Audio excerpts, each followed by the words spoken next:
razgovarajmo.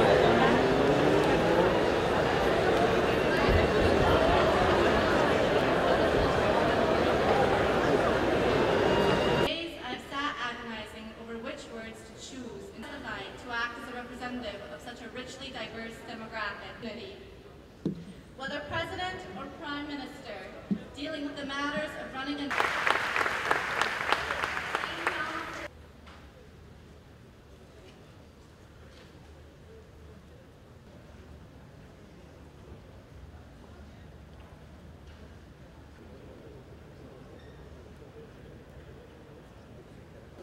Thanks, man.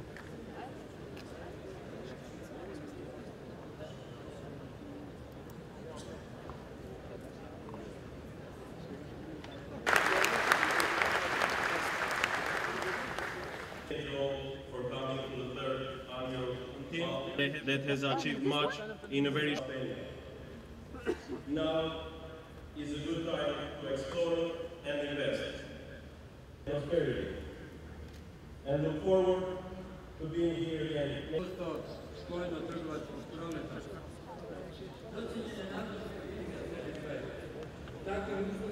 Održati makroekonomsku stabilnost.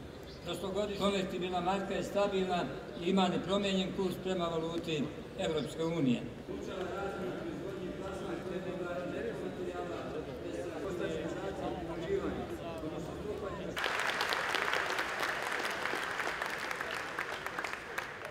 Ladies and gentlemen, let me begin by thanking FIBA, the organizers of this event, and I'd like to say that I'm privileged to take part in this event, this forum, because it shows that there is huge energy.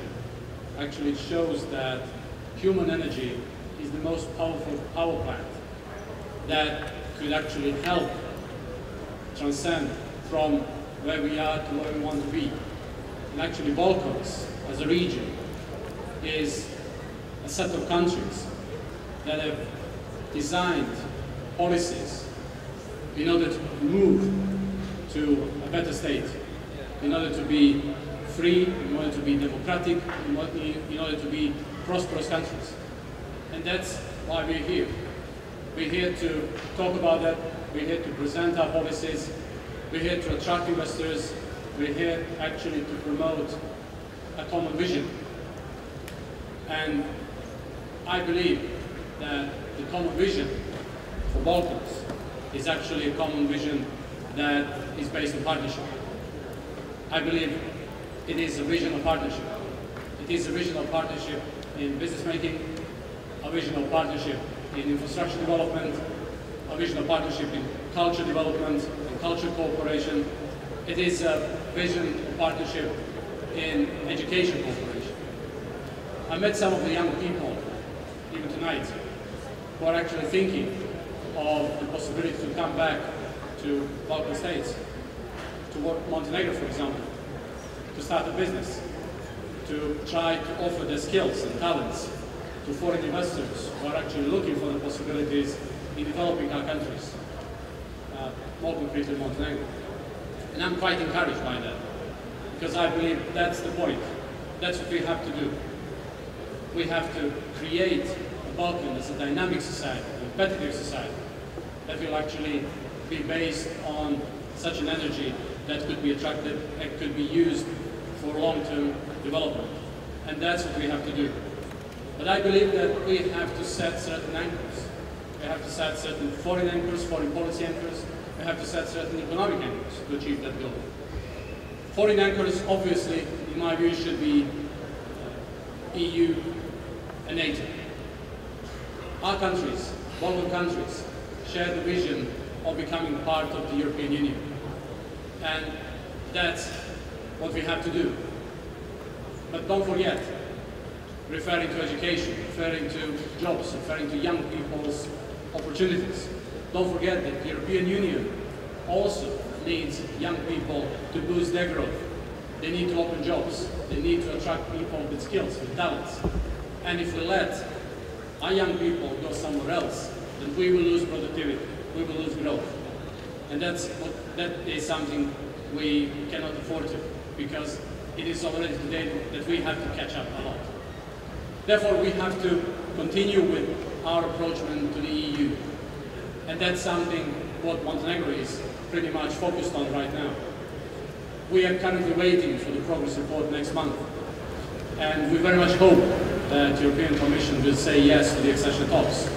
Because if we manage to open accession talks next year, I believe it will be good for Montenegro, it will be good for European Union, and I believe it will be good for other fellow countries in the region, because we will continue with the enlargement process, we will continue with sharing the vision of common future, building a society which will develop institutions to meet the challenges and meet the requests that are set by most developed countries.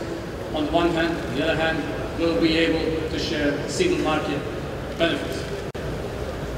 Secondly, it is not that all the countries in the region share as their ultimate goal, but I believe it is something that all the countries in the region should share as their ultimate goal. It is the NATO enlargement. I believe that it is about time that all the countries in the region define precisely their approach to NATO, because it is essential that we build a stable region, we build the most secure as possible region. And that's the precondition for the long-term stability and for the long-term economic prosperity. On the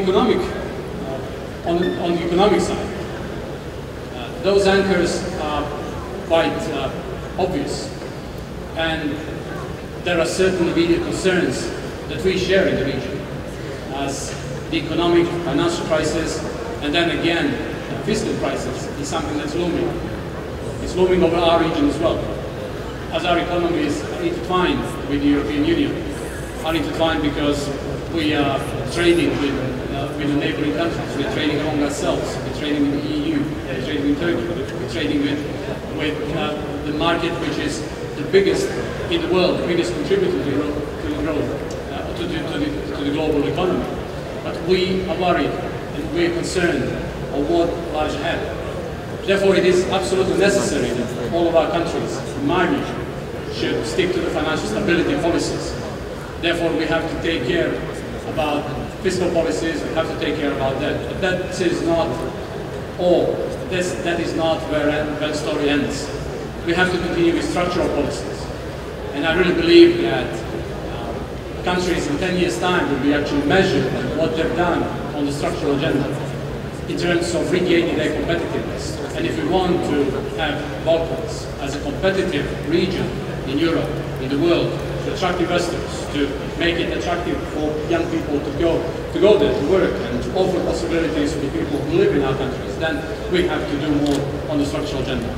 And obviously, there is one more aspect of the economic policy, something that some of my predecessors have already spoken about. That's cutting red tape. That is actually improving the business environment for at least two reasons. One reason is to release block productivity, because there is block productivity in endless procedures, in endless shops that you have to visit, in barriers that we've been setting up in past years. So we have to cut those barriers, we have to cut those procedures. And there are already countries in our region that could be used as a good example. On the other hand, it is essential because of anti-corruption policies. Because by closing the possibilities by cutting barriers, we are actually closing possibilities for different sorts of corruption mechanisms. Therefore, I believe that it is the concept of economic policy that is consistent, that is comprehensive, and that will, in the long run, help Balkan countries further economically expand. But there is a certain immediate concern, as I already said, and it is related to the situation with the European Union in terms of the euro. I firmly believe, as someone who lives in the country that circulates Europe, Montenegro is unofficially part of the Eurozone. I firmly believe that there is no problem with euro. There is problem with economic policy. There is problem with actually accumulated economic policies in certain countries, and they have to deal with that, but not at the cost of endangering single monetary policy. That's something that would hurt not only European Union, that would hurt Balkans, that will hurt Turkey, that will hurt global economy, and that is not something that we can afford for. I believe that the true response is actually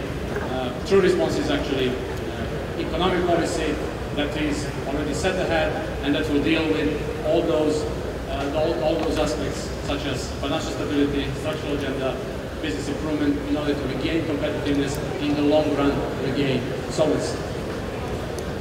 I, on a concluding note, believe that we live in a region which is possibly the most dynamic one in Europe, and we are responsible not to miss that opportunity. We have to turn the resources, we have to turn cultural richness of our region, we have to turn talents of our people into a strong asset, not a liability. And I believe we have learned the lessons from the past, and therefore common vision of our region should be common vision of partnership, and we have to work the best we can to make it material and not to let it only be whispered or only spoken about. We have to make it material, and therefore I regard this forum as another step in order to oblige us in the region to build partnership among our countries. Thank you.